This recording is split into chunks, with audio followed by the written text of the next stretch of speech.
Happy New Year ito. Makapalan na lang talaga. Si Auntie Claire at si BBM, they're asking for another chance. Na daw, sigurado naman daw, na talagang marireform niya ang mga corruption sa kanyang administration.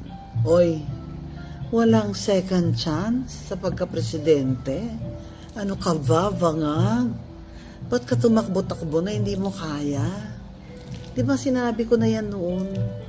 Hindi mo talaga kaya. Hindi lang dahil hindi ka nagtapos ng college, dahil hindi ka naman nag-aaral, dahil alam mo na ang ginagawa mo doon. Pero dahil wala ka talagang abilidad, saka wala ka talagang hardship na dinaanan.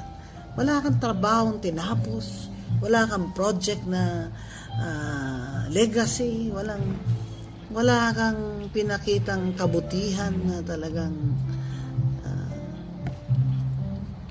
taos-pusong kabutihan. Lahat ng ginawa mo, BBM, para lamang sa iyong sariling kaligayahan at satisfaksyon. Kasi adik ka eh. Diba? I don't know why I know why you really wanted to be president. Because, well, sabi mo, you wanted to reform kasi recover the name of your father. No. Sa totoo lang, you really wanted power and money. Talaga, reinforce ka pa ni Martin Luther King, yung pinsan mo. Lalong lumala kayo dyan. Ngayon, sino naman yung presidente mo? Si John B. Cremulya? Oh, come on. Who talks about law as if he's a lawyer? At sinong vice president? Si Sandro? Na naman. Sawang-sawa na kami sa iyo, Bongbong Marcos. Hindi na pwedeng another Marcos. Pati mga Ilocano ayaw nang bumoto sa iyo. At sa anak mo.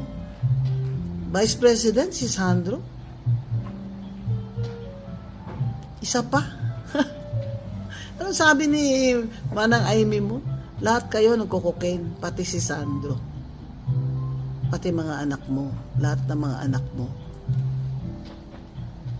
Balita, pati si Vinny, may project pala eh.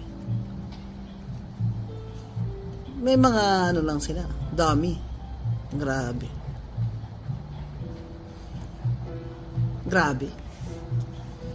Since 1986, para tayong ibinalik sa martial law period without the label.